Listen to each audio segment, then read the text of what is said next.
नमस्कार दोस्तों, मैं राहुल चौधरी आप सभी का स्वागत करता हूं अपने चैनल फौजी ट्रैवलर पर। तो जैसा कि आप लोगों ने मेरे पिछले वीडियो पर बहुत अच्छा रिस्पांस दिया, उसके लिए आप सभी को बहुत बहुत धन्यवाद। आज हम जिस ट्रेड की बात करने वाले हैं वह है कुक ट्रेड के बारे में, अर्थात constable non GD cook male के बारे में।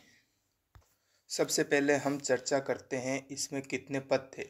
तो हम देख सकते हैं इस नोटिस में प्रथम नोटिफिकेशन के वक्त इसमें पद थे 84 जनरल से, 15 ईडब्ल्यूएस से, 34 ओबीसी से, 21 एससी से, 11 एसटी से, यानी कि टोटल पद थे 165, जिनको बढ़ाकर 109 यूआर कैटेगरी में, 20 ईडब्ल्यूएस कैटेगरी में, 38 ओबीसी कैटेगरी में, 27 एससी कैटेगरी में, 16 एसटी कैटेगरी में, अर्थात 210 पद कर दिए गए।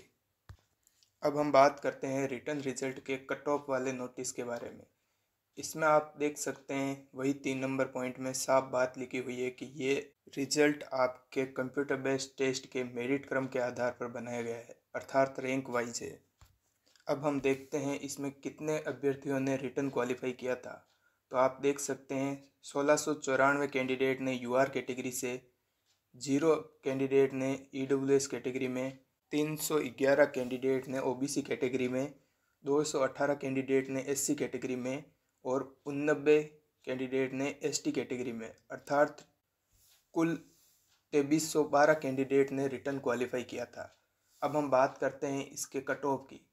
तो आप देख सकते हैं अपने वीडियो की स्क्रीन पर इसकी यूआर की कट ऑफ गई थी 50 नंबर पर, ओबीसी की कट ऑफ गई थी 50 नंबर पर, एससी की कट ऑफ गई थी 45 नंबर पर और एसटी की भी 45 नंबर पर। तो अब हम बात करते हैं इसमें रिटर्न रिजल्ट की लिस्ट की।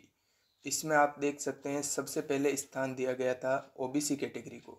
तो प्रथम 311 कैंडिडेट वो हैं जिन्होंने ओबीसी कैटेगरी से रिटर्न क्वालिफाई किया है, अर्थात इनमें से सभी कैंडिडेट जनरल के एज क्राइटेरिया को क्रॉस कर चुके हैं, अर्थात ये अब ओबीसी का एज रिलैक्सेशन ले रहे हैं। ओबीसी के बाद अब इसमें स्थान दिया गया है एससी कैटेगरी को।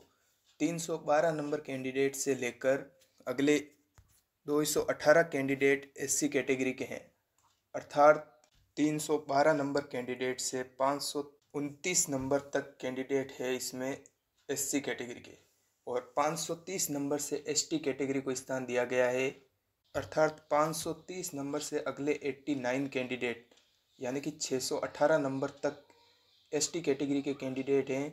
उसके बाद में समस्त कैंडिडेट यूआर कैटेगरी के हैं।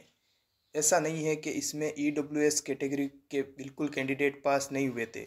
रिटर्न में ईडब्ल्यूएस कैटेगरी के कैंडिडेट्स को आयु की छूट नहीं मिलती है, इसलिए उनमें से अधिकतर अभ्यर्थी जिनके नंबर अच्छे हैं उन्हें यूआर कैटेगरी में शामिल कर लिया गया है, परंतु ईडब्ल्यूएस कैटेगरी में सम्मिलित अभ्यर्थियों को फाइनल मेरिट लिस्ट में ईडब्ल्यूएस की सीट पर ही नियुक्ति दी जाएगी। अब हम बात करते हैं हमने डीएमई की लिस्ट को रैंक वाइज किस आधार पर बनाया है, जबकि एसएसबी ने उसके पेज के सीक्वेंस को इधर उधर किया है। तो हमें कैसे पता चला कि ये लिस्ट रैंक वाइज है? तो हमने सबसे पहले यूआर कैटेगरी के कैंडिडेट को ध्यान में रखकर हमने डीएमई की लिस्ट की जांच की। तो हमें यूआर कैटेगरी के प्रथम अभ्यर्थी जिस पेज पर मिले उसी पेज को हमने प्रथम पेज माना, और उसके बाद में जब हमने जाँच की तो हमें उसी क्रम में अभ्यर्थी मिले। परंतु जो अभ्यर्थी बीच में आ रहे थे उनकी जांच करने पे पता चला उनके मार्क्स काफ़ी अच्छे हैं, परंतु उन्होंने अपनी एज का रिलैक्सेशन लिया है, इसलिए वो केवल अपनी कैटेगरी में ही फाइट कर सकते हैं। अर्थात यदि जो कैंडिडेट हमारी यूआर लिस्ट से बीच में अलग आ रहे हैं उनकी जांच करने पे पता चला उन अभ्यर्थियों के मार्क्स यूआर कैटेगरी के अभ्यर्थियों से काफ़ी हद तक मिलते जुलते हैं। अतः उन कैंडिडेट्स ने रैंक में काफ़ी अच्छा इजाफा किया है, परंतु उनका सिलेक्शन उन्हीं कैटेगरी वाइज सीट पर होगा, ना कि यूआर कैटेगरी की सीट में।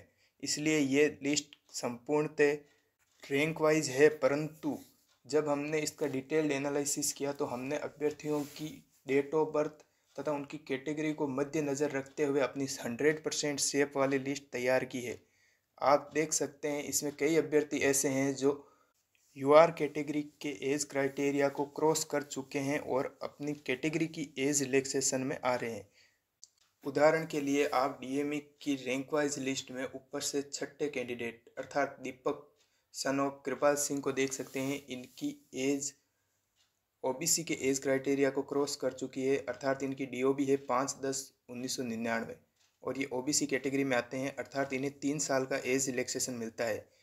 तो अभी कुछ अभ्यर्थियों को ये डाउट है कि हमें एज की गणना किस हिसाब से की गई है।